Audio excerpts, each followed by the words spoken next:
What's up, everybody? And today we're doing something that is kind of strange. This is by Dark Docs, the most terrifying man in the Vietnam War. I will leave a link, as I always do, to the original video in the description. First line of the description. Go and check it out if you want to watch the original video. This seems kind of spooky. Let's have some fun. Let's watch it. It's a bit of a longer video. It's nearly 13 minutes long. Okay, we're going to break it down. We're going to talk about it. We're going to figure out what's going on. I'll try and use my experience from the Royal Marines to interject and give some good elaboration on certain things. Let's have some fun and let's figure out what this is all about. Again, if you want to watch the video, it's in the description. Don't forget to like, comment, subscribe. Helps with that mysterious YouTube algorithm. Let's watch this and let's figure out what is going on. Vietnam, late 1960s. Hostile North Vietnamese troops pinned down a hatchet force of elite American MAC-B-SOG operators. They have the numbers and the high ground. Nevertheless, the Americans and their loyal indigenous Montagnards do not back down.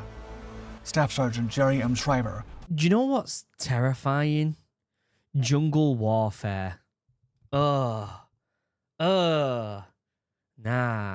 Also known as Mad Dog, dashes from cover to cover, pummeling the enemy with his unconventional arsenal of several pistols, revolvers, and a lethal sawed-off shotgun. Some men are wounded and are slowly hoisted up through the thick jungle canopy to a chopper. The enemy presses on, but Mad Dog does not flinch. He retaliates with all the ammunition at his disposal. The friendlies are lifted one by one until Mad Dog is left alone. He calls in for close air support several times. The enemy fire intensifies to the point that the radio offers Mad Dog Schreiber assistance with a fresh unit of ground troops. He rejects the offers and replies, quote, No, I've got them right where I want them, surrounded from the inside. Surrounded from the inside. No wonder he was known as Mad Dog. What? I feel like the Vietnam War is such a bizarre, tale. It's such a bizarre, war, right? Like, it's almost as if there was no structure. There was no tactics. It was just pure dogfighting. It's weird. Jerry M. Schreiber was born on September 24, 1941, in Defuniak Springs, Florida. Little is known about this man's life, except that he was destined to be an American hero, a decorated war veteran, and the embodiment of the actual fighting man. The soldier enamored with war and real brotherhood forged in the heat of battle. Schreiber grew up with tales of veterans from World War II, those from the thousands of young men who enlisted to fight in the Pacific against the... Yeah, so, obviously that generation, their parents were in World War II. So, that's the only stories they would have heard. Whereas our generation, parents now from Afghan, from Iraq, grandparents are, Vietnam, right? My dad was the Falklands War. It's weird how their generation, their parents would have been World War II. That's very strange, isn't it, in a way? Empire of Japan and Europe against the might of the Third Reich's Wehrmacht. Inspired by his country's heroes, Schreiber joined the United States military at a young age, joining the Army from California. The young man proved his worth as a soldier and attended airborne school, becoming a paratrooper of the legendary Screaming Eagles of the 101st Airborne Division. Shortly after, Schreiber tested his skills with the Army Special Forces, going through rigorous training to attain the cherished Green Beret of a true commando. Yes, the Green Beret of a true commando. Let's go. Obviously different Green Berets. Schreiber's training, the tensions of the Cold War between the West and the Soviet Union had led the United States to support the government of South Vietnam after France's defeat in 1954 at the hands of the communist Viet Minh guerrilla. The nation had embarked on a conflict unlike any other it had fought. From the late 1950s until 1975, the Army would fight to the bitter end against a relentless enemy committed to turning Vietnam into a communist state. Despite the introduction of modern weaponry, such as jet aircraft, helicopters, heavily armored tanks, surface-to-air missiles, or SAMs, guided missiles, and others, the Army desperately needed special operators trained to survive alone in the jungle and inflict heavy casualties on the enemy through... It's just a nasty way of fighting in the jungle. There's just the humidity, infections, bugs, critters, animals that are lethal. The whole idea of it is just disgusting, in my opinion. It's almost as if you're never gonna come out of it unscathed in any way, whether that's physically or mentally. It's just terrifying, isn't it? Unconventional warfare. Luckily for Staff Sergeant Jerry M. Shriver, he was one of them, and he wanted in. The thrill of the hunt had possessed him, and the territories of communist-infested Vietnam were about to become his hunting grounds. Jerry M. Shriver of the U.S. 5th Special Forces arrived in Vietnam in 1966. Tall and thin, with a narrow face, the operator had the personality of a man born for action. Future Medal of Honor recipient Jim Fleming would later describe Jerry Shriver as, quote, the quintessential wartime loner, antisocial, possessed by what he was doing, the best teammate, always training, constantly training. So that's just, if you can probably agree with me, if there's anyone here, veterans who are watching this with me, you will know that there are people in the military that you work alongside with who they're just born for it. It's weird. Like, they don't want to do anything else. Like, obviously, when I was in the Marines, I enjoyed reading my books. I enjoyed playing video games. I enjoyed socializing. I enjoyed all these other things, right?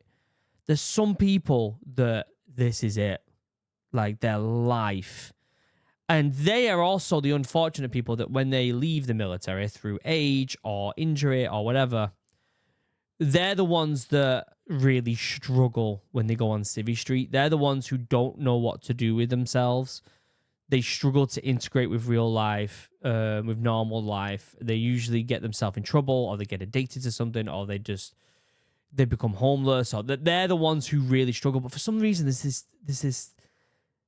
these people that are just born for it. They're just born for that style, and it's so alien to me as someone who had other interests as well. But you get them, and they're just absolute animals, and you want nothing but for them to be on your side. Believe me. Shriver was not amicable to those outside his unit. His cold eyes were always battle-ready. He was born for combat and spent his free time training, inspecting his weapons, and learning about the terrain and enemy he sought to destroy to free Vietnam from communism. The staff sergeant was strict with his men, not to establish authority, but to make them better soldiers, machines of war, survivors in the jungle, and hunters of the night. Jim Fleming would also say that, quote, Shriver convinced me that for the rest of my life, I would not go into a bar and cross someone I didn't know. The staff sergeant was a lone wolf, who often spent the nights at the NCO's club, drinking a case of beer for himself, waiting for his next mission. During his first deployment in 1966, Shriver joined the elite and highly secretive MAC-BSOG, or Military Assistance Command, Vietnam Studies and Observation Group. Interesting. So this is a smaller group within the Special Forces, so it just shows you how elite this group is. Right, getting in the Special Forces in general is incredibly difficult. Obviously, I don't know much about the US Special Forces, but I know what it was like with the Royal Marines when someone was going on selection. Like, it was very hush-hush. No one really said anything about it. It was just like, yeah, I'm going on selection, and if they did, they'd just disappear. That was it. Do you know what I mean? Or they'd come back and say they failed. Only the best of the best joined the unit. Chosen men from the Army, Marines, Navy, Air Force, and CIA were part of this task force, created to tackle the most demanding missions.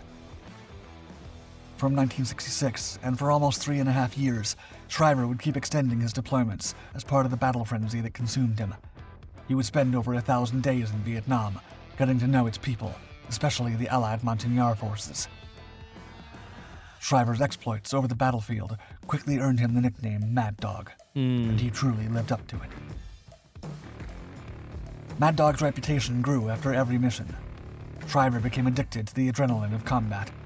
He was at home in the jungles of Vietnam with the troops. Instead of catching a break after operations, he would sneak out and join other patrols that were bound to hunt down North Vietnamese or Viet Cong.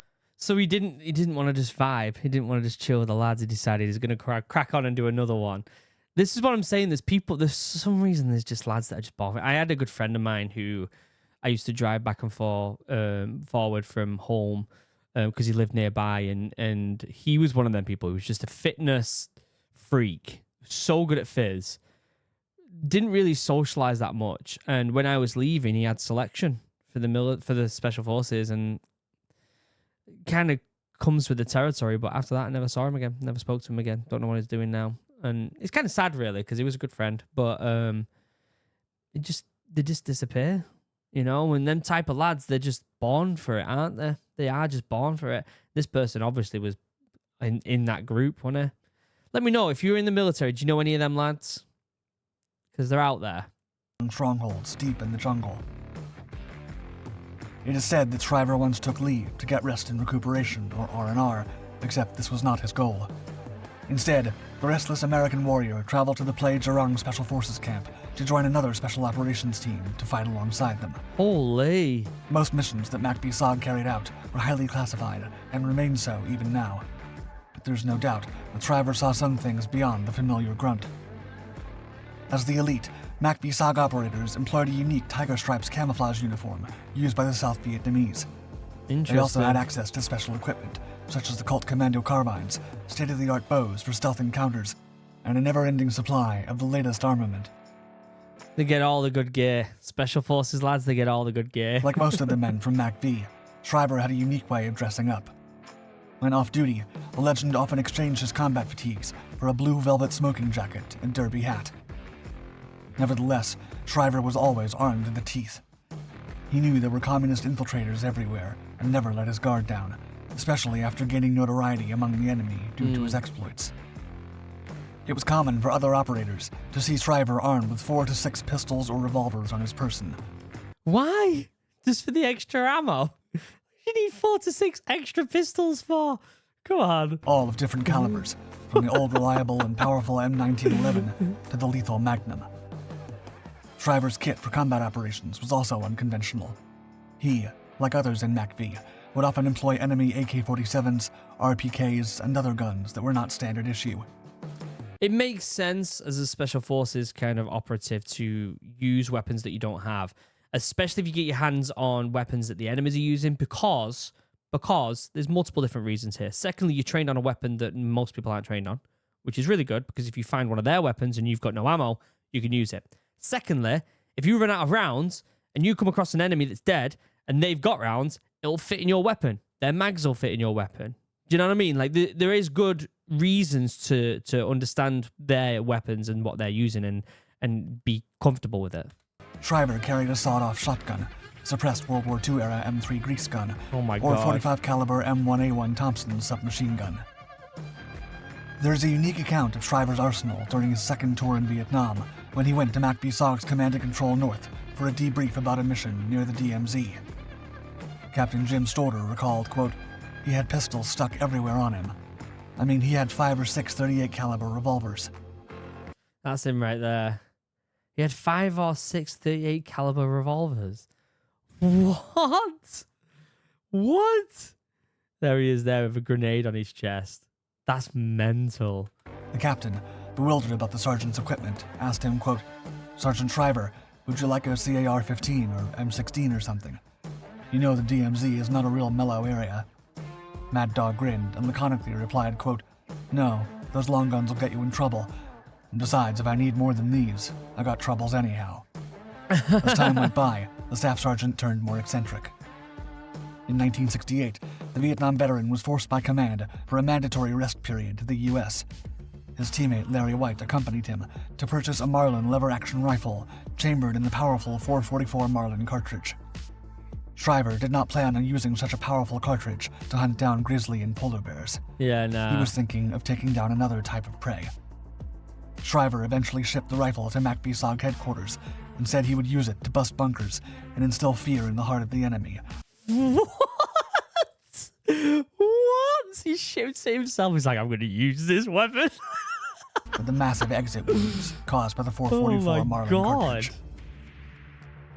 As a member of MACV-SOG, Shriver was a platoon sergeant of the secret Hatchet Force units. These small units comprised 2 or 3 American MACV-SOG members and 20 to 30 hand-picked locals from the Montagnard, or people from the mountain, and members of the South Vietnamese army who were trained to fight unconventional warfare. These native Vietnamese were highly loyal to their American leaders and followed them until the end. The Hatchet Forces were a part of MACV-SOG and were tasked with unconventional warfare, reconnaissance, sabotage, and direct action missions deep behind enemy lines. These elite units gathered intelligence, disrupted enemy operations, and carried out special missions in the challenging terrain of Southeast Asia. All the usual stuff you expect Special Forces to do, really. You know, all the stuff that while everyone's focusing on one giant mission, they're off doing other little cheeky things.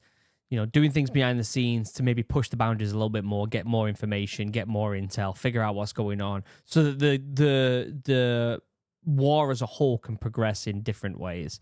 There's many reasons for it. It's very interesting. Their activities were highly classified and often involved working with indigenous forces. Which, actually, if you want to watch something about the Special Forces that I thought was absolutely fantastic, there's a film coming out with Henry Cavill. What's it called? What's it called? Let me find out. What's it called? What's it called? I'll get it up 1 second. New Henry. It's made by the Ministry of Ungentlemanly Warfare. And it's about the first Special Forces. It's about Commandos, which I was a part of. Obviously not the original ones. And it's about the start of the Special Forces. But if you want to watch something now, that film looks really good. But if you want to watch something now, there was a show on BBC called SAS Rogue Heroes, I think it was. And it is absolutely fantastic. It's about the founding of the Special Forces. Incredible acting, funny in ways, sad in ways. And if you want to know more about the Special Forces as a whole and how they were founded, because at the end of the day, the SAS in World War II were the OG Special Forces. This is what started the Special Forces around the world. No other country in the world had Special Forces until this group formed. And if you want to know how they were formed, go and watch that show. It's a brilliant show. There's a book about it. I haven't read it. But the show is fantastic. SAS Rogue Heroes, I think it's called. You can probably find it on a streaming service. And I know that's completely different to what they're doing here, but at the same time, it's not. If you look at what they did then, it's still what Special Forces do today, which is slow, different missions, small groups of people where it can get behind enemy lines. They can be secret. They're kind of more, unfortunately, wrote off, as if they get thrown out there and the officers are like, if they make it, they make it. If they don't, they don't. It's kind of it's like a write-off either way. And usually, obviously, they figure it out because they're Special Forces, they're incredibly intelligent at warfare. But the idea is to disrupt behind the scenes as much as possible and also get intel and all that other stuff, but to disrupt as much as possible in places you don't expect. And if you want to see what these guys were doing, it will be very similar to what the Rogue Heroes, I think that was what it's called. Let me show you a picture of it so you know what it looks like. Just so you kind of have an idea. So this is what the poster looks like for it. Go check it out. It's absolutely brilliant. It really is. And I think they're making a season 2. So definitely go check that out if you haven't already. Hatchet Force's name reflected their role as a quick, precise, and lethal tool in unconventional warfare. Shriver and his men excelled at this, to the point that Radio Hanoi, a communist radio station, announced a $10,000 bounty for his head. During one of the many over-the-top engagements where the enemy outnumbered Mad Dog Shriver and his men, he was establishing radio contact for air support when one of the operators asked him if he required an exfil, to which Shriver replied, quote, No, I've got them right where I want them, surrounded from the inside. Oh my god. Although Mad Dog Shriver was the loner, he was extremely fond of his trusty Montagnards. They were fiercely independent tribesmen who lived in the Vietnamese highlands and despised the communists. They were courageous in combat and had a unique ability to track anything that moved in the jungle. The men loved Shriver, and they rewarded him with their loyalty. It makes you wonder, like, if I could have just, like, been a fly in the forest and listening to all these lads talk, listening to their ideas, I would have loved to have seen that.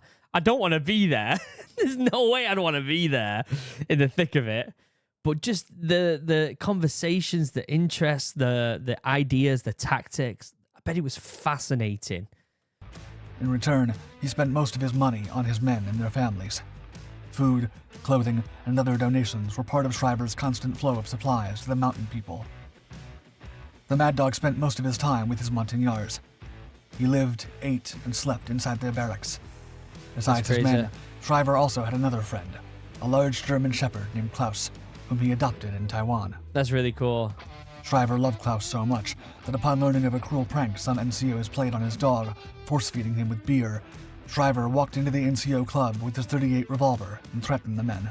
Wow. Not a single man dared to step forward and claim responsibility. Wow. After 3 years Guy's a dog lover at the end of the day. of continuous combat patrols, war began to take a toll on Mad Dog Shriver. He wanted to quit, but did not wish to leave his men and their families to their fate. Shriver felt danger was around the corner, but kept going forward. During the morning of April 24th, 1969, a MAC-VSOG company prepared to raid the airfield at Quan Loi, South Vietnam, some 20 miles away from the secret lair of the Central Office of South Vietnam, the main HQ of the Communist forces. So yeah, they're doing things that are very unconventional. This is not a surprise when it comes to special forces at all. But the thing is, right, they do unconventional things in small groups, but that's why they're so highly effective. Enemies don't understand that that's a possibility, and they just write it off. And this has been done countless times in war. The SAS during North Africa in World War II, the Marines in the Falklands War did it with the Yomp across miles and miles and miles of terrain. They didn't expect anyone to come from that direction. The Royal Marines were like, yeah, we walked the whole way. Let's give it to them. Do you know what I mean? Like, this is why this unconventional, highly dangerous, highly, what's the word I'm looking for? I don't know what the word is I'm looking for.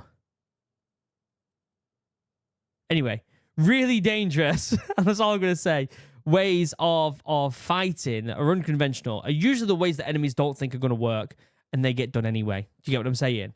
And one thing that's really important as you as a soldier, whether you're a Royal Marine or a US Marine or Army or whatever, is to make sure you're always looking in the direction that's unconventional as well as the direction that's the most obvious, because that's where special forces will be coming. I'm telling you right now.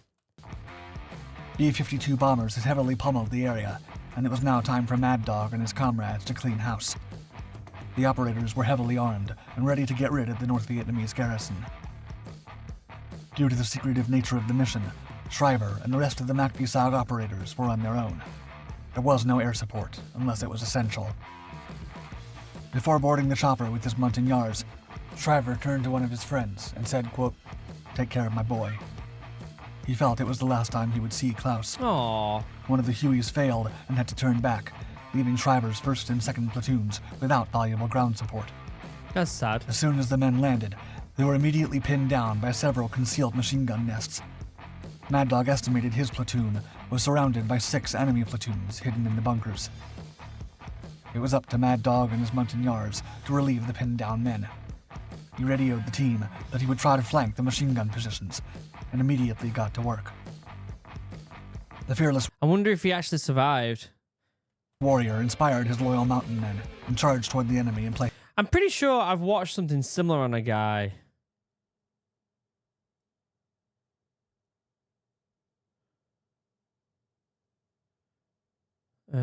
Maybe I watched a video about someone who was just as crazy. Maybe not. Jerry Shriver. I'm just trying to Google if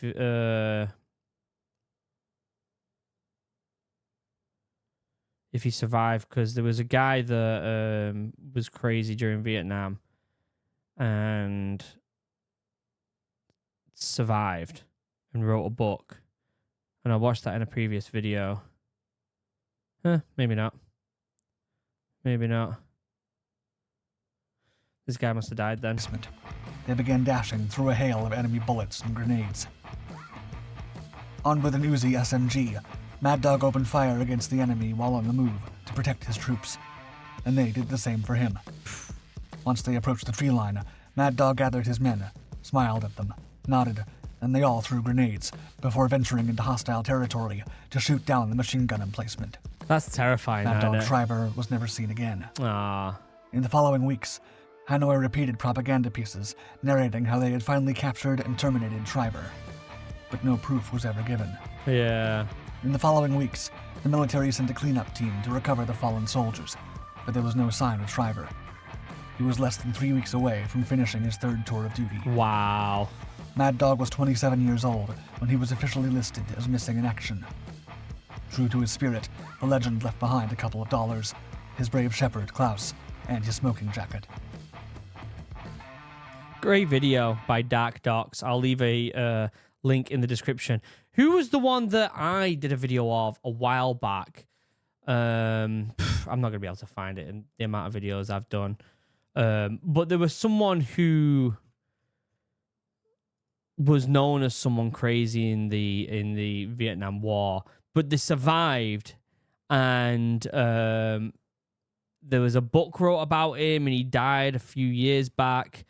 I forgot who that was. I'd have to go way back in my videos to try and find it. I think it's almost impossible to do that. But it was a very, very interesting video. Yeah, I'm not going to find it, am I? It would take me a while. But someone will know anyway in the comments. What a great video. Great documentary as well by Dark Docs. I will leave a link in the description if you want to go check it out without me waffling over the top of it. Again, check out them things that I said about Special Forces. Was there a book wrote about this guy?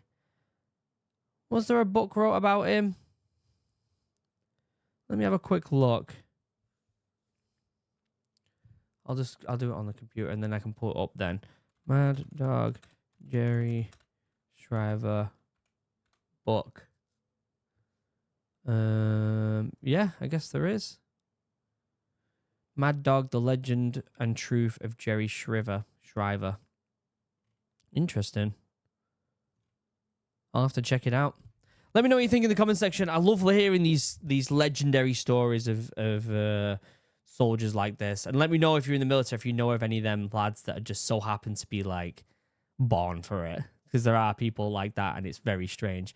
Until next time, don't forget to like, comment, subscribe. Helps with that mysterious YouTube algorithm. And I will see you in the next video. I love you all so much. Have a wonderful day. Goodbye.